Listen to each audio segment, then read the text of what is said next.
अच्छा, मैं सबसे पहले आपको बता देती हूँ, आप साइट पे जाएँगे w3schools.com, ठीक है? ये बहुत बेसिक वेबसाइट है, बहुत अच्छी बनी हुई है, डिज़ाइन्ड है, जिसमें आप हेल्प ले सकते हैं। लाइक अगेंस्ट फॉर एचटीएमएल, जैसे मैं अब एचटीएमएल पे चली जाऊँगी, तो यहाँ से आप हेल्प ले सकते हैं, जो भी टैग्स हैं उनको रीड कर सकते हैं, उनको स्टडी कर सकते हैं। हम ओवरव्यू लेंगे, जैसे ये देखें, HTML is the standard markup language for web pages, मतलब वेब पेजेस बनाने के लिए, ठीक है, जो एक पेज होता है, हम क्या कर सकते हैं, पूरी वेबसाइट बनाने के लिए HTML को एक स्टैंडर्ड मार्कअप लैंग्वेज है। With HTML you can create your own website. HTML is easy to learn, ठीक है। यहाँ पे उन्होंने उसका स्ट्रक्चर बता दिया, जैसे मैंने आपको बताया था कि आपने एक डॉक्यूमेंट टाइप दिया which is for latest version of HTML which is HTML5, ठीक है। फिर आप HTML के टैग दोगे, ये सबसे आखिर में एंड होगा, जो भी कुछ आएगा वो इस HTML के इनसाइड आएगा। इसके अंदर हेड अलग है, बॉडी अलग है, ठीक है। दो सेक्शंस है, हेड के कुछ अपने टैग्स हैं, बॉडी के कुछ अपने टैग्स हैं, ठीक है। हेड के टैग्स में मेन टैग ये टाइटल का है, ये जो चीज़ है ना, ये मैंने लिखना है टाइटल, HTML ट्यूटोरियल जो लिखा हुआ है, तो ये चीज़ टाइटल के अंदर आती है, ठीक है। और आपके पास जो इसको हम आइकन बोलते हैं, इसको हम फेव आइकन बोलते हैं, ठीक है। ये भी आपका हेड के अंदर आता है, और हेड के अंदर बाकी फाइल्स अगर आपने लिंक वगैरह करानी हो तो वो किस में आती है, हेड में आती हैं। बॉडी में डिफरेंट टैग्स होते हैं, जो कि यहाँ से लेके यहाँ तक की कंप्लीट मेरी बॉडी है, इसके जितने भी टैग्स हैं वो बॉडी में आते हैं, और मेजॉरिटी टैग्स बॉडी के अंदर ही आते हैं। जैसे यहाँ पे इन्होंने दिया हुआ है कि H1, तो ये H1 हेडिंग के लिए यूज होता है, and then P for paragraph, ठीक है। तो ये ने बिल्कुल सिंपल सी एग्जांपल दिया है, अगर मैं आके इसको इम्प्लीमेंट करके दिखाऊं आपको, ठीक है। हम ओवरव्यू ले लेंगे, सारा तो नहीं। अच्छा, सबसे पहले ना मैं आपको स्ट्रक्चरिंग बताऊंगी, और ये स्ट्रक्चरिंग थोड़ी सी इंपॉर्टेंट है लिंकिंग के लिए, ठीक है। वो ये होता है कि देखें, जब हम कोई वेबसाइट बनाते हैं, जैसे मैं यहाँ पे आपको एग्जांपल देती हूँ कि जब मैंने अपने टाइम में लाइक अराउंड 2018 या 2019 की बात हो रही है, ठीक है। तब मैंने जब अपना फर्स्ट ये बनाया, वेबसाइट के ऊपर प्रोजेक्ट बनाया, ठीक है। तो वो किस तरीके से बना था, प्रोजेक्ट्स के अंदर प्रोजेक्ट वेब, ठीक है। ये देखें, अब ये मैंने कोई मार्की बनाई थी उस टाइम, ठीक है। ये मेरा फर्स्ट प्रोजेक्ट था जो कि यूनिवर्सिटी टाइम में मैंने बनाया। तो ये कोई मार्की है जो कि मैंने इस तरीके से लेविश मार्की बनाई थी, ठीक है। अब वेबसाइट तो चलो ठीक है, आपको नजर आ रही है कि हाँ भाई ठीक है ये बनाई है, लेकिन which is the front design. लेकिन आपने देखा कि इसकी पेजेस, पिक्चर, सब कुछ मैंने यहीं पे कर दिया, जो कि गंद लग रहा है ना बहुत, तो ये स्ट्रक्चर्ड नहीं होता सही तरीके से। और इस तरह के फाइल जो है ना, वो लिंक भी सही नहीं होते। लिंक इसलिए नहीं सही होते, हो सकता है अगर मैंने ये पिक्चर्स यहाँ नहीं भी दी होती, लेट्स से मैंने कोई पिक्चर अब मेरे पीसी में पड़ी थी, ये फाइल पड़ी थी, और ये मैं आपको भेजती हूँ, मतलब ये मैंने अपने HTML के अंदर लिंक की हुई है फाइल, ये मैं आपको भेजती हूँ। आपके पास दो किस्म के एड्रेस होते हैं, एक होता है एब्सोल्यूट एड्रेस, एक होता है रिलेटिव एड्रेस। एब्सोल्यूट एड्रेस का मतलब होता है कंप्लीट एड्रेस ना, जैसे सी के अंदर XYZ फोल्डर है, उसके अंदर XYZ फोल्डर, उसके अंदर XYZ folder and then X file है, ठीक है। तो इसका नुकसान क्या होता है, अब मैंने अपने पीसी के मुताबिक वो एड्रेस ठीक लिखा हुआ है, मतलब जब मैं वो फाइल अपने में चलाऊंगी वो चलेगी, वो फाइल भी खुलेगी, वो पिक्चर भी खुलेगी, बिकॉज मेरे पीसी की लोकेशन उसको मिल रही है। लेकिन वही फाइल जब मैं आपको भेजूंगी, तो जाहिर है आपका तो जरूरी एग्जैक्ट लोकेशन नहीं हो सकती ना, कि सी में ही वो फाइल पड़ी हो और उसी के अंदर, तो वहां पे वो फाइल को गेट नहीं करता। तो इस वजह से समटाइम्स एरर्स भी आते हैं। तो हमारी लिंकिंग स्ट्रांग होनी चाहिए, और लिंकिंग सही होनी चाहिए कि आप किसी को भेजो भी तो वो जो है ना वो काम करे। तो उसके लिए आप क्या काम करोगे, लिंक बनाने का तरीका क्या होता है। सबसे पहले तो हम ये काम करते हैं कि जब भी आप कोई प्रोजेक्ट बनाने जाते हो या डेवलप करने जाते हो, ठीक है, तो आप क्या काम करते हो, फर्स्ट में मैं VS ओपन कर लेती हूँ, ठीक है। आप उस प्रोजेक्ट का कोई नेम क्रिएट करते हो, ठीक है, मतलब जो भी आप बना रहे हो। लेट्स सपोज ये मेरी लेविश मार्की थी, तो मैं राइट क्लिक करके यहाँ पे एक न्यू फोल्डर बना लूंगी विच इज न्यू फोल्डर, ठीक है। इसी फोल्डर को मुझे यहाँ पे ओपन करना है, तो मैं यूं भी कर सकती हूँ कि मैं चली जाऊँ फाइल, ओपन फोल्डर, ठीक है, और डेस्कटॉप पे मैंने वो फोल्डर बनाया है विच इज न्यू फोल्डर ना, अभी मैंने बनाया है ये। हम इस तरह से भी कर सकते हैं, ये ओपन हो जाएगा।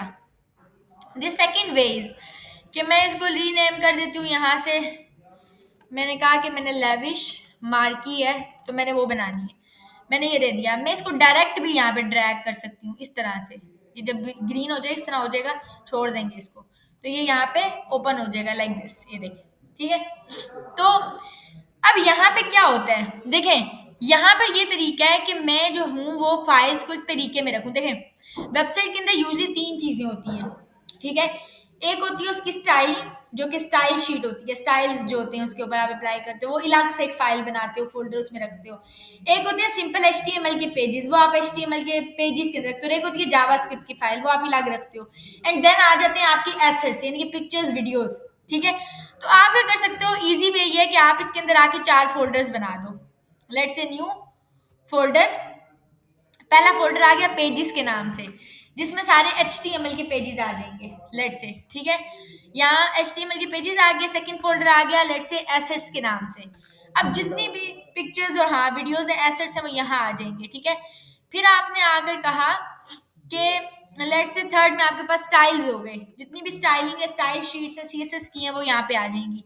एंड देन आपने कहा कि मेरे पास उसका फ्रंट डिजाइन था या बैक डिजाइन है, या जो भी जावास्क्रिप्ट की फाइल है, यहाँ पे आप दे सकते हो बैक डिजाइन, तो इसमें अंदर आके जावास्क्रिप्ट की फाइल्स आ गई। ठीक है, या हम इसको ये कह सकते हैं, लेट से हमने एक फोल्डर बना दिया बैकएंड, इसके अंदर जावास्क्रिप्ट दे दो। यहाँ आके एक फोल्डर बना दो जो कि आप कह दो कि फ्रंट एंड। ठीक है, जिसमें आके आप क्या कर दो, फ्रंट एंड में डेफिनेटली उसके पेजेस वगैरह आते हैं। ठीक है, उसकी स्टाइलिंग आएगी फ्रंट एंड में। और एक फ्रंट एंड है, बैक एंड है, बैक एंड में जावास्क्रिप्ट है, फ्रंट एंड में वो पेजेस हैं और एसेट्स हैं। ठीक है, अब यहाँ पे हम आएंगे, ये फोल्डर्स ऑटोमेटिकली यहाँ पे आपको नजर आ रहे हैं। एसेट्स को खोलेंगे, अभी कुछ भी नहीं है। ठीक है, बैक एंड पे अब यहाँ पे मैंने एक फोल्डर तो ये बनाए हैं। एक तरीका ये है कि मैं यहाँ पे कोई भी फोल्डर ना बनाऊं, लेट से मैंने डिलीट कर दिया, तो यू विल सी कि यहाँ कुछ भी अब नहीं पड़ा हुआ। तो आप डायरेक्ट यहाँ से भी फोल्डर बना सकते हो। यहाँ से फोल्डर बनाने का ये तरीका होता है, ये जो प्लस वाला चीज है ये न्यू फोल्डर क्रिएट करता है, ये जो प्लस है ये न्यू फाइल क्रिएट करता है। तो डायरेक्ट आप यहाँ से भी क्लिक करोगे तो फोल्डर बन जाएगा। और ये देखिए इसकी सब में आ रहा है ना, मीन्स कि ये इसकी सब फोल्डर है लेविश मार्की का। तो इसका सब फोल्डर हम बना लेंगे एक पेजेस। अब अगर मैं पेजेस पे अब अगर मैं पेजेस के ऊपर क्लिक करके यहाँ पे न्यू फोल्डर बनाऊंगी तो ये इसका पेजेस का सब फोल्डर बन रहा है। इसलिए मुझे पेजेस के अंदर कुछ भी नहीं बनाना फिलहाल, मुझे लेविश मार्किंग बनाना, तो मैं यहाँ से बाहर कहीं क्लिक करूंगी और अब आके करूंगी, तो सी ये लेविश के अंदर सब फोल्डर बन रहा है। ठीक है, मैं आगे कहा कि एसेट्स में आ जाएंगे, तो पेजेस हो गए, एसेट्स हो गए, और लेट से मैंने कहा स्टाइल्स। ठीक है,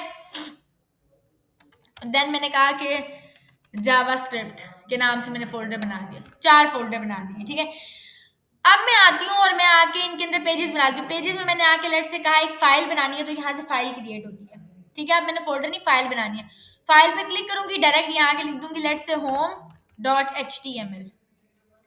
ठीक हो गया, पेजेस में मैंने एक होम के नाम से पेज बना दिया। और जावास्क्रिप्ट में मैं आ जाती हूँ और मैं आके एक फाइल बना देती हूँ इंडेक्स या home.js फॉर एग्जाम्पल। तो मैंने जावास्क्रिप्ट में आके एक जावास्क्रिप्ट की फाइल बना दी। ठीक हो गया, एसेट्स में मैं पिक्चर्स वगैरह रखूंगी, और स्टाइल्स में मैंने आके कह दिया कि लेट्स से स्टाइल शीट, इसका नाम रख दिया स्टाइल शीट .css। ठीक हो गया, फाइल्स बन गई मेरे पास। अब मैं यहाँ पे आऊंगी तो पेजेस में आपको पेजेस मिल जाएंगे, ये देखें होम। ठीक है, इसको ओपन कर लेते हैं यहाँ पे, जिसपे हम HTML करेंगे, और बैक पे आके और वो स्टाइल्स हो गए, स्टाइल शीट हो जाएगी हमारी। ठीक है, अब देखें एक चीज होती है कि हमें ये स्टाइल शीट इसके साथ लिंक करानी पड़ती है डिजाइनिंग के लिए, वो हम देखेंगे कि किस तरह। अभी यहाँ पे उन्होंने सिंपल HTML का कोड लिखा है, तो मैं आपको वो बता देती हूँ कि ये सिंपल HTML का कोड है। इसको कॉपी करेंगे, जिसमें एक H1 का टैग और एक P का टैग है, ये देखें। अच्छा, ये इसलिए भी आ रहा है आई गेस क्योंकि यहाँ जावास्क्रिप्ट है लैंग्वेज, इसको HTML कर लेते और अब हट गया। ठीक है, तो यहाँ पे आपने डॉक्यूमेंट टाइप HTML किया, हेड HTML लिखा, हेड लिखा, बॉडी, हेड के अंदर हेड का काम होगा, बॉडी के अंदर बॉडी का काम हो गया। ठीक है, हेड में मैंने आगे टाइटल दिया, टाइटल लिखा हुआ है पेज टाइटल, तो आप देखेंगे कि ये पेज टाइटल कहाँ आएगा, ये पेज टाइटल यहाँ आएगा। home.html ओरिजिनल नेम था, ये हट के यहाँ पे लिखा हुआ आ जाएगा पेज टाइटल। बेटा भाई, फाइल सेव। ठीक है, Ctrl+V शॉर्टकट की, ये home.html क्यों नहीं हट रहा बेटा भाई, टाइटल में दिया तो है, टाइटल हियर।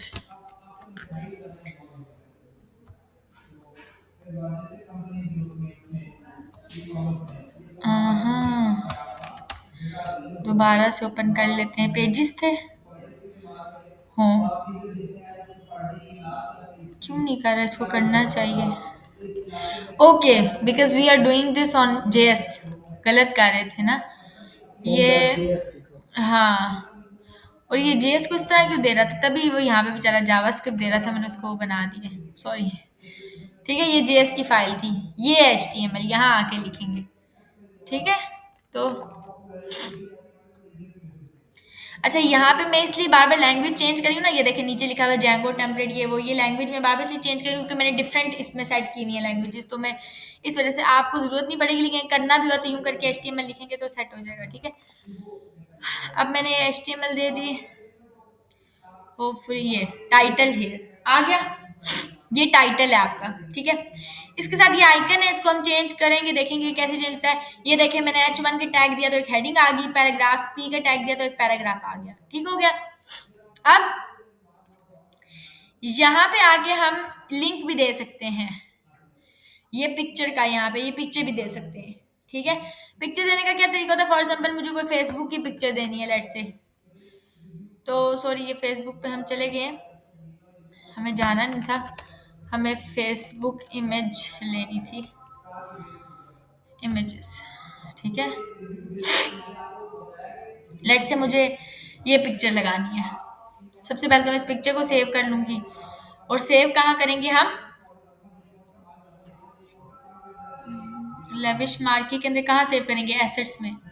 ठीक है, कोशिश करें कि डाउनलोड नाम है, पीएनजी इसकी टाइप है, तो यूजली जेपैग, जेपीजी या पीएनजी इमेजेस ले लें, वैसे चल जाती हैं सारी, लेकिन अगर कभी कभार एक्सटेंशन इशू आता है तो पिक्चर नहीं भी लगती। अब यहाँ पे मैं आऊंगी, और पिक्चर लगाने का तरीका होता है, आपके पास एक लिंक का टैग होता है। ठीक है, और लिंक के आगे आपको यहाँ पे नजर आ रहा है ना, लिखा हुआ है फेव आइकन, फेवरेट आइकन। आप क्लिक करोगे, पूरा कोड आपको दे देता है। ठीक है, यहाँ पर ये क्या चीज है हम अभी डिस्कस करेंगे, हम इनको बोलते हैं एट्रीब्यूट्स। कुछ टैग्स ऐसे होते हैं जो विदाउट एट्रीब्यूट मीनिंगलेस होते हैं। मींस कि देखें, अब ये अगर मैं खाली यहाँ पे लिख देती ना लिंक, ये चीजें ना लिखती तो कोई फायदा नहीं था। मतलब लिंक के थ्रू मैं कैसे इमेज लगाऊंगी इस टैग के थ्रू? ठीक है, तो इमेज लगाने के लिए ना कुछ एट्रीब्यूट देना पड़ता है। सिमिलरली ऐसे ही जैसे मैं यहाँ पे और मैं दे दूं ए का टैग ना, और ए के टैग के अंदर ये मैं आके एचरेफ नहीं लिखती, मैं यहाँ पे आके ए के अंदर लिख देती हूँ, लेट से इमेज नहीं, कह देती हूँ क्लिक हेयर। अब बेसिकली ए का टैग लिंक के लिए यूज होता है। ठीक है, कि मैं क्लिक करूं, मैं कहीं लिंक करा दूं, लेकिन अब ए लिखा है मैंने टैग, लेकिन ये देखिए खाली क्लिक है, ये तो लिंक हो ही नहीं रहा, लिंक ही नहीं है। ये इसलिए नहीं है कि कुछ जो टैग्स होते हैं वो विदाउट एट्रीब्यूट मीनिंगलेस होते हैं। अब ये टैग अपनी फंक्शनैलिटी क्या देगा? क्लिक करके कहाँ जाएगा, वो कहाँ लिखेंगे? तो उसके लिए ना एट्रीब्यूट देना जरूरी है, तो एट्रीब्यूट यूज होता है इसके लिए एचरेफ के नेम से। ये एचरेफ के अंदर आप क्या करोगे? लिंक कराओगे जिधर आप जाना चाहते हो। फॉर एग्जाम्पल मैं कहती हूँ कि मैं यहाँ पे आ जाती हूँ, मैं आगे कह देती हूँ कि ये यहाँ पे मैं क्लिक करूँ, मैं यहाँ पे रीडायरेक्ट हो जाऊँ। समझ आ गई? तो मैं ये लिंक आके यहाँ पे दूंगी। ठीक है, अच्छा, इस लिंक से भी पहले मैं एक चीज बताऊंगी, मिसाल के तौर पे फॉर एग्जाम्पल मैंने अभी ये लिंक नहीं भी दिया ना, मतलब इसको हम बोलते हैं एट्रीब्यूट। ठीक है, और एट्रीब्यूट की ये इसको बोलते हैं वैल्यू, यानी कि एट्रीब्यूट की वैल्यू देना। ठीक है, तो मैं यहाँ पे आ जाती हूँ, मैंने आगे कुछ भी दिया, मैं इसको रीलोड करती हूँ, ये देखें लिंक बन गया। ये मैंने क्लिक करके कहीं रीडायरेक्ट नहीं करी, तो सिर्फ और सिर्फ यानी कि एट्रीब्यूट का नाम देने से वो क्या बन गया? लिंक बन गया है। समझ आ गई? और वो लिंक आप कहीं रीडायरेक्ट इसलिए करें क्योंकि हमने एट्रीब्यूट को वैल्यू ही नहीं दी कि भाई कहाँ जाना है ना, तो वो वैल्यू हम यहाँ आके भी देंगे। जैसे ही देंगे, ये नीचे लाइन आ गई इसकी, मीन्स लिंक सही है, और यहाँ पे आऊंगी और मैं क्लिक करूंगी तो मैं वहां पे ये देखिए रीडायरेक्ट करवा दी। समझ आई? क्लिक करने पे। तो अच्छा, अब इसके अंदर एक और एट्रीब्यूट होता है ए के अंदर। ठीक है, विच इज टारगेट, कि ये लिंक खुलेगा कहाँ पे? मैं कहती हूँ नए टैब में खोल दो। तो टारगेट के अंदर जो ब्लैंक यूज होता है, जब टारगेट के अंदर आप इस तरह करके ब्लैंक लिखते हो तो इसका मतलब होता है कि नए टैब में खोलोगे लिंक। तो अब जब मैं क्लिक करूंगी तो इसी टैब में नहीं खुलेगा, क्लिक करूंगी तो ये देखें नए टैब में डाटा खुल गया। समझ आई? मीन्स के एट्रीब्यूट्स की ये पावर है। समझ आ गई? तो अब यहाँ पे भी अगर मुझे लिंक देना था तो लिंक के अंदर ये देखें, अब ये लिंक तो मैंने दे दी था, लेकिन हाल ही लिंक से पिक्चर नहीं लग सकती ना, तो फेव आइकन के लिए क्या होता है? आप लिंक करके फेव आइकन करोगे, यहाँ पे एचरेफ के अंदर आपको भी मैंने बता दिया कि एचरेफ में हम लोकेशन देते हैं, एड्रेस देते हैं कि भाई जाना कहाँ है। यहाँ पे मैंने एड्रेस दिया कि क्लिक करूँ कहाँ जाऊँ, तो यहाँ पे मैं एड्रेस दूंगी कि भाई इमेज के एड्रेस की, कौन सी इमेज लगानी है। ठीक है, अच्छा, अब इमेज लगाने के लिए आप क्या करोगे? एक तरीका तो ये हो सकता है कि मैं यहाँ पे आऊँ मैं एसेट्स में जाऊं और मैं यहाँ पे पिक्चर पे क्लिक करूं और होम पे क्लिक करके इसका पाथ पूरा कॉपी कर लूं। ठीक है, पूरा पाथ कॉपी करूंगी तो विद इन्वर्टेड कोमा ये आपको पाथ दे देता है यहाँ पे। लेकिन अगेन अभी मैंने आपको इसका मसला बताया कि जब आप यहाँ दे रहे हो तो ये काम करेगा, क्योंकि आपने फुल पाथ दिया हुआ है, तो पिक्चर लग जाएगी। सी लग गई ना? ठीक है, पाथ उसका उसने गेट कर लिया। लेकिन यही मैं अगर आपको भेजूं कि आपके फोल्डर में सी में कोई यूजर नाम का फोल्डर है, उसमें मैं मलिशबा जफर के नाम का फोल्डर है जिसमें डेस्कटॉप में ये पिक्चर, तो ये यूआरएल वहां पे गलत हो जाएगा, ये पिक्चर वहां शो नहीं होगी। तो इस चीज से बचने के लिए ही आपने ये फोल्डर स्ट्रक्चरिंग की थी। ठीक है, उसका फायदा कि आप सिंपल क्या लगाते हो, देखें यहाँ पे आप दो ही चीजें यूज करते हो, या आप यूज करते हो डॉट स्लैश, ठीक है, फॉरवर्ड स्लैश, या आप यूज करते हो फॉरवर्ड से बैक स्लैश डॉट या बैक स्लैश, या आप यूज करते हो डॉट डॉट बैक स्लैश। ठीक है, दोनों के अंदर डिफरेंस क्या है? जब आप यूज करते हो, ये आपकी फाइल क्या है, home dot H T M L, और home dot H T M L किस फोल्डर में पड़ा हुआ है? पेजेस के फोल्डर में पड़ा हुआ है। ठीक है, तो ये home dot H T M L आपके पेजेस के फोल्डर में पड़ा हुआ है। तो जब आप यहाँ पे आगे लिखोगे ना डॉट स्लैश, तो ये आपको सिर्फ वही फाइल्स दिखाएगा जो पेजेस में पड़ी हुई हैं। समझ आ गई? क्योंकि आप home dot H T M L भी पेजेस में पड़ा हुआ है, तो वो आपको दिखाएगा। अगर आप इससे वन लेवल अप आना चाहते हो, बाहर आना चाहते हो, तो आप दो डॉट्स लगा के स्लैश करोगे, देखिए आपको सारे फोल्डर्स दे देते हैं। तो every time you will use dot dot slash, उसके अंदर एसेट्स एंड देन ये पिक्चर। समझ आ गई? तो अब जब आप ये पाथ, जब ये चीज मैं आपको भेजूंगी प्रोजेक्ट, तो डेफिनेटली मैं उसको जिप करके भेजूंगी, और जब आप उसको एक्सट्रैक्ट करेंगे तो उसको इजीली ये मिल जाएगा। समझ आ गई? तो ये अब ये पिक्चर लग जाएगी। सी ठीक है, वो पाथ गेट कर रहा है, लेकिन पाथ हमेशा हम ऐसे देंगे अगर अपनी फाइल का देना है तो। अब यहाँ पे भी मैंने आपको एट्रीब्यूट का बताया, एट्रीब्यूट क्या होता है, वैल्यू क्या होती है। ठीक है, फिर टैग्स होते हैं डिफरेंट। हेडिंग्स के लिए आपके पास 6 हेडिंग्स होती हैं, H1 से लेके H6 तक मैं यहाँ से आपको बताऊंगी। ठीक है, इतना हम डेप्थ में नहीं जाएंगे। ये इंट्रोडक्शन है। मैंने आपको भी बताया कि यहाँ पे आप देखें, HTML stands for Hypertext Markup Language, the standard markup language for creating web pages, describes the structure of web page, contains series of elements, element और tag सेम चीज होती है। ठीक है, इसके अंदर series of elements ये tags होते हैं। HTML tells the browser how to display the content. ठीक है, HTML elements label pieces of content such as this is heading, this is paragraph, this is link, etc. Simple HTML का document है जो उसने दिखाया है, ये चीजें उसने बताई हैं कि ये क्या करती हैं। ये देखिए, टैग का नेम एंड और कंटेंट गोज हियर, इसको हम क्या बोलते हैं, कंटेंट जहाँ पे लिखते हैं इनर HTML या इनर टेक्स्ट। ठीक हो गया। अब यहाँ पे हम एडिटर्स वो बता रहे हैं कि नोट पैड यूज कर सकते हैं आप, लैंग्वेज के लिए कुछ भी यूज कर सकते हैं, बट हम already visual studio code use करें। फिर आ जाते हैं यहाँ पे डॉक्यूमेंट टाइप HTML बताइए। देखिए मैंने आपको जैसे बताया 6 हेडिंग्स होती हैं। जो H1 होता है वो हेडिंग में सबसे बड़ा होता है, H2 उससे छोटा होता है, H3 H2 से छोटा होता है, यानी कि ये इस तरह से डिस्प्ले होगा।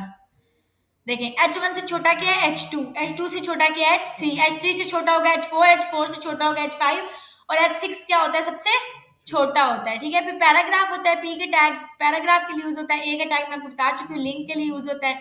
ठीक है, फिर हम आपके पास इमेज आती है। ठीक है, इमेज अगर आपने देनी है तो आपके पास इमेज के लिए सिंपल आ जाता है IMG का टैग। इमेज के अंदर एट्रीब्यूट होते हैं सोर्स के नाम से और ALT के नाम से। अब आपको पता है कि एट्रीब्यूट यहाँ पे जरूरी है, क्योंकि इमेज कैसे देंगे, इमेज का पाथ तो देना है ना। तो इमेज का पाथ देने के लिए सोर्स का एट्रीब्यूट यूज होता है। सोर्स का काम करता है, मुझे इमेज देनी है, मैं क्या लिखूंगी, dot dot slash assets, assets में ये पिक्चर पड़ी हुई है, मैंने दे दी इमेज का पाथ, तो यहाँ पे आ जाएगी, इमेज खुल जाएगी, ये ओपन होगी इमेज। लेट से मैंने यहाँ पे कुछ गलत लिख दिया, PNG के बजाय PNEG कर दिया, पिक्चर शो नहीं होगी। तो इस इमेज के करस्पॉन्डिंग में अगर आप कुछ लिखवाना चाहते हो तो वो आपका आर्ट के टेक्स्ट में आएगा, विच इज अल्टरनेटिव टेक्स्ट। अगर इमेज शो नहीं हुई तो अल्टरनेटिव टेक्स्ट आ जाए।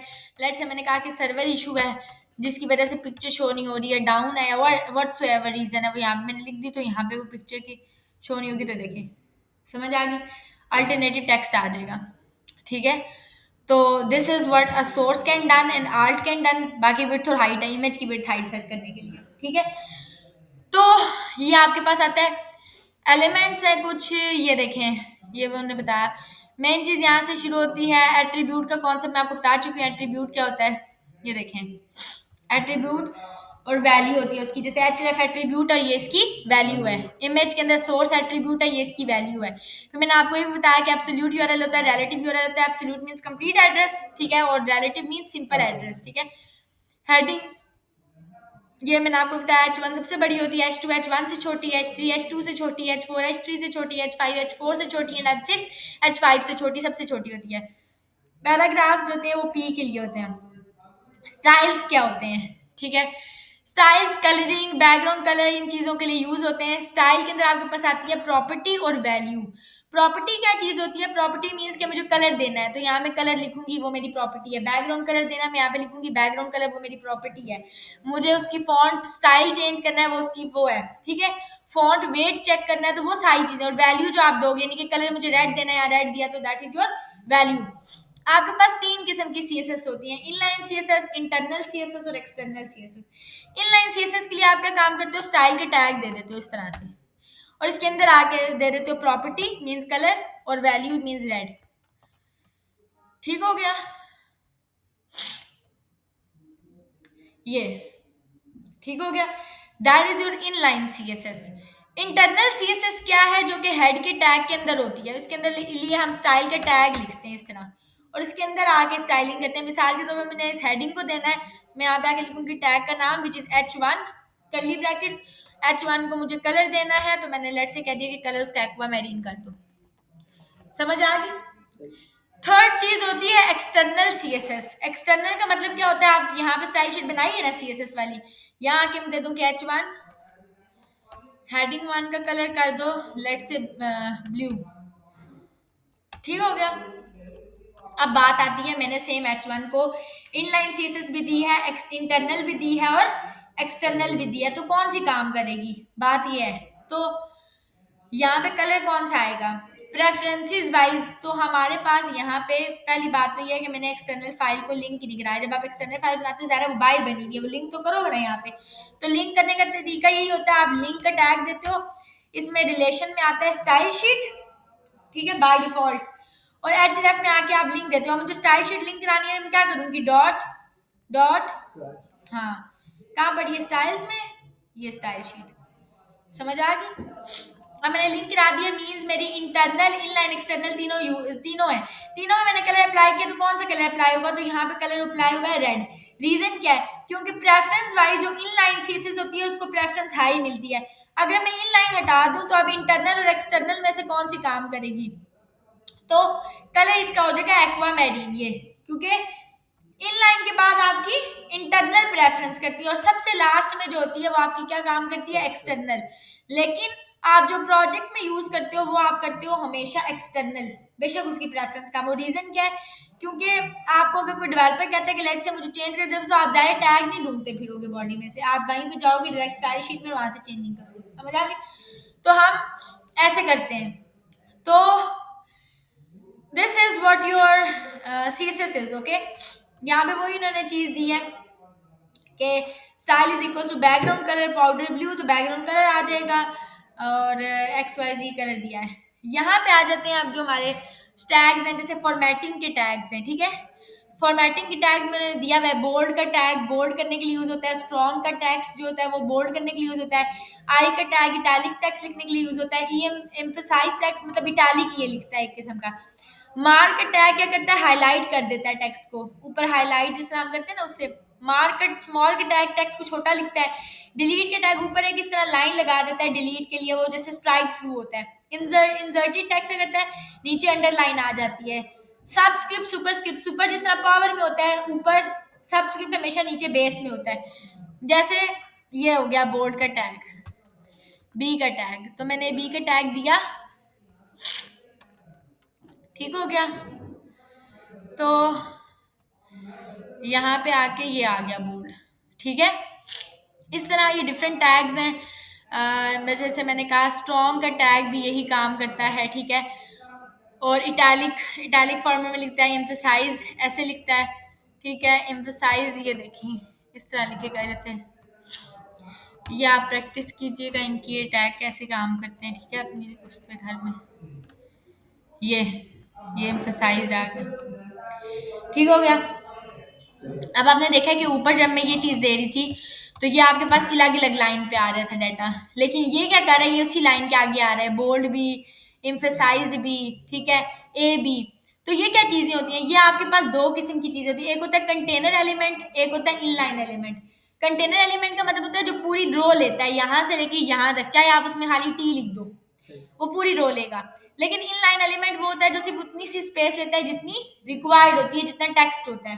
तो वहां पे हमेशा आपका डाटा एक लाइन में आएगा जब दोनों के दोनों क्या होंगे, इन लाइन होंगे, ठीक है, इन लाइन एलिमेंट होंगे दोनों। तो ये भी उतनी सी जगह लेगा, ये भी। जहां पे भी इन लाइन एलिमेंट के बाद कंटेनर लेवल एलिमेंट आ गया, तो बेशक इसके आगे जगह खाली है, लेकिन वो क्या कर देगा, अगली लाइन पे आ जाएगा। समझ आई? तो ये चीज होती है। स्मॉल का टैग छोटा करके लिखता है, मार्क का टैग हाईलाइट कर देता है। फॉर एग्जाम्पल मैंने यहाँ पे लिखा मार्क, तो यहाँ पे आके ये मार्क कर देगा इसको, ये इस तरह हाईलाइट कर देगा, ठीक है। तो यहाँ पे डिफरेंट टैग्स हैं, इमेजेस हैं, ये सारी चीजें हैं, फेव आइकन आ गया, अगेन वही ब्लॉक लेवल हो गया, ये सब चीजें आ गई हैं।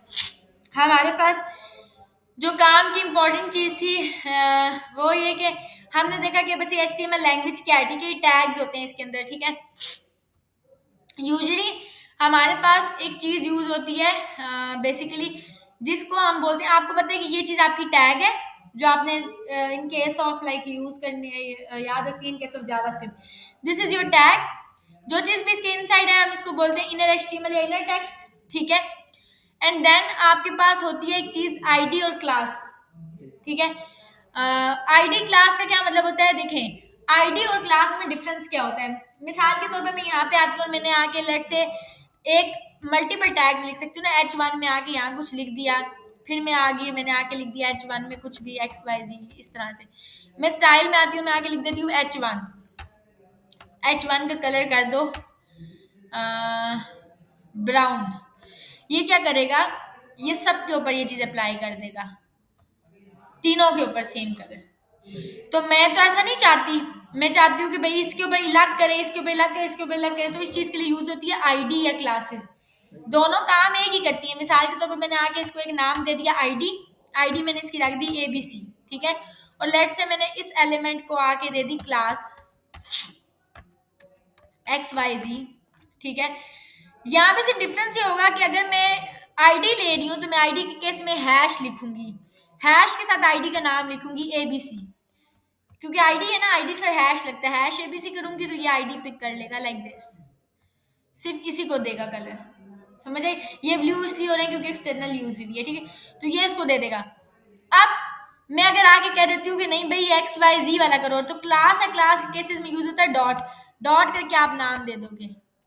समझ आ गई? ये और देखिए सेकंड वाला हो गया है, क्लास जो मैंने ली थी पिक की थी, ठीक है, उसको अप्लाई हो गया। और एक एलिमेंट को जरूरी नहीं है कि सिर्फ आईडी दो, क्लास दोनों भी दे सकते हो। मैं इसको आगे आईडी दे देती हूँ लेट से ABC, इसको क्लास भी साथ ही दे देती हूँ XYZ, मतलब दे सकती हूँ मैं, ऐसा नहीं है कि मैं नहीं दे सकती, ठीक है। फॉर एग्जाम्पल मैं बस एक ही हेडिंग थी, उसको मैंने आईडी भी दे दी, क्लास भी दे दी, तो ये क्लास दी हुई है तो ये अप्लाई हो जाएगा। ये समझ आ गई? अब अगर लेट से मैंने आईडी भी दी है, ठीक है, और आईडी को मैंने लेट से कलर दे दिया है ब्लू वॉयलेट। अब मजे की बात है, अब क्या अप्लाई होगा, आईडी अप्लाई होगी या क्लास अप्लाई होगी, ठीक है, ये पॉइंट बनता है। तो आईडी और क्लास में से क्या अप्लाई हुआ है, आईडी। आईडी देखिए क्यों अप्लाई हुई है, आईडी इवन के क्लास पहले लिखा था, इसलिए क्योंकि मैं आपको बताती हूँ, आईडी और क्लासेस दोनों होती स्टाइलिंग के लिए यूज है। अभी आपने देखा है सिर्फ आईडी में हैश होता है, क्लास में डॉट, लेकिन दोनों में जो माइनर, जो मेजॉरिटी या मेजर डिफरेंस है, ठीक है, दैट इज कि आईडी आपकी यूनिक आइडेंटिफायर होती है, ठीक है। यूनिक आइडेंटिफायर का मतलब ये है कि सेम नेम की आईडी आप नहीं दे सकते दूसरे को, ठीक है। पर क्लासेस जो है वो मल्टीपल क्लासेस सेम नेम की हो सकती है, ठीक है। अब जरूरी नहीं है कि अगर आपकी आईडी है तो आप सेम नेम से नहीं दे सकती, मैं यहाँ पे लिख सकती हूँ सेम नाम से, ठीक है, आईडी। सिमिलरली मैं क्लास को भी दे सकती हूँ सेम नेम की क्लास, लेकिन रूल्स ये कहते हैं कि आईडी सेम। तो जब आपका जो बेसिकली जो आपका कोड है वो एग्जीक्यूट कैसे होता है, लाइन बाय लाइन एग्जीक्यूशन होती है ना। तो जब वो code line by line execute होता है तो जैसे ही उसको आईडी मिल जाती है एक दफा, यानी कि मुझे यहाँ पे आके एक दफा आईडी मिल गई एबीसी फॉर एग्जांपल, तो बेशक इस कोड के नीचे मैंने और भी जगह पे आईडी दी है, लेकिन वो यहीं पे स्टॉप कर देगा, आगे कोड रीड नहीं करेगा। वो कहेगा आईडी तो यूनिक होती है, तो बस ठीक है यहीं पे स्टॉप कर दो। क्लास के केसेस में वो कहेगा कि बेशक मैंने एक ही क्लास दी है, लेकिन वो नीचे एक दफा कोड सारा देखेगा कि भाई सेम नेम की क्लास हो सकती है। समझ आ गई? तो मेन डिफरेंस इनमें ये है। तो दिस इज योर ओवरव्यू। ठीक है, कोई चीज समझ में नहीं आई तो पूछ ले। हमने बहुत इसको बेसिक सा कवर किए, यानी कि HTML लैंग्वेज क्या है, CSS क्या है, अब आपको थोड़ा बहुत समझ में आ गया होगा कि क्या है। और ये कि हमारा जो मेजर था वो हमने देखा टैग क्या होता है, एलिमेंट क्या होता है। एलिमेंट और टैग दोनों सेम चीजें हैं। आईडी क्लास क्या चीज होती है, ठीक है, हम किसी भी एलिमेंट को आईडी और क्लास के थ्रू ही पिक करते हैं। समझ आ गई? अच्छा, ये चीज आपने थोड़ी सी प्रैक्टिस करके आनी है। और वलीद एक चीज आपने ना यहाँ पे फॉर्म्स को जरूर एक दफा ओवरव्यू करना है। मैं आपको वर्बली थोड़ा सा एक्सप्लेन कर देती हूँ, क्योंकि फॉर्म्स के ऊपर हम काम करेंगे बाद में, तो वो थोड़ा सा आपको उसका सही से। यहाँ आपको मिलेंगे ये फॉर्म्स, HTML में फॉर्म्स। ये देखें, जैसे फर्स्ट नेम लास्ट नेम आपको मिलते हैं ना, ट्राई इट योरसेल्फ पे आप जाओगे, ये देखें फॉर्म के अंदर एक चीज होती है एक्शन। एक्शन क्या चीज करती है, एक्शन का मतलब क्या होता है। एक्शन का मतलब ये होता है कि आपके पास फॉर्म के अंदर एक इनपुट टाइप होती है सबमिट। ठीक है, इनपुट टाइप का ये मतलब है कि किस टाइप का डाटा है ये। ठीक है, ये सबमिशन कर रहे हो आप, एंड पे बटन है तो आप सबमिट ही देते हो, इनपुट टाइप सबमिट। ठीक है, तो एक बटन बन जाता है जो कि सबमिट का होता है। अब ये जो वैल्यू है, वैल्यू यहाँ पे आप चेंज भी कर सकते हो। मतलब मैंने यहाँ पे कहा लॉग इन, वैल्यू में यहाँ पे आई और मैंने लिख दी लॉग इन, तो यहाँ पे बटन के अंदर लिखा हुआ नजर आ जाएगा लॉग इन सबमिट के बजाय। सी, ये वैल्यू है। समझ आई? इनपुट टाइप सबमिट है। तो जब आप इनपुट टाइप सबमिट है तो ये बटन जब आप इस पर क्लिक करोगे आप कहाँ पे जाओगे, ये चीज आपका एक्शन डिसाइड करता है। जो भी चीज आप लिंक एक्शन के अंदर दोगे, जब आप इस सबमिट पे क्लिक करोगे आप वहां चले जाओगे। समझ आ गई? फिर आपके पास होता है लेबल होता है। ठीक है, label for first name, label for last name. मतलब लेबल क्या चीज होती है, ये जो ऊपर लिखी हुई है फर्स्ट नेम। ठीक है, फॉर के अंदर आप हमेशा क्या लिखते हो, फॉर में आप आईडी लिखते हो। समझ आई? जो आप आईडी नीचे दोगे। इस इनपुट टाइप, इस चीज के लिए मैं ये लिख रही हूँ, इस इनपुट टाइप के लिए मैंने ये लेबल लगाया है, तो इस इनपुट फील्ड की जो आईडी होगी, यानी कि इस इनपुट टाइप की जो आईडी होगी वो मैं फॉर लेबल फॉर लगाऊंगी। ठीक है, और ये फर्स्ट नेम जो है वो आपको यहाँ पे लेबल नजर आ रहा है। समझ आ गई? उसके नीचे फिर इसी तरह लास्ट नेम है, लास्ट नेम और वो। और मैं आपके साथ एक फॉर्म का कोशिश करूंगी कि कोई लेक्चर शेयर भी कर दो, ठीक है, जो मैं डिलीवर किया हुआ है। ये आपने लेना है। बाकी कोई चीज़ समझ में नहीं आई तो पूछ लें।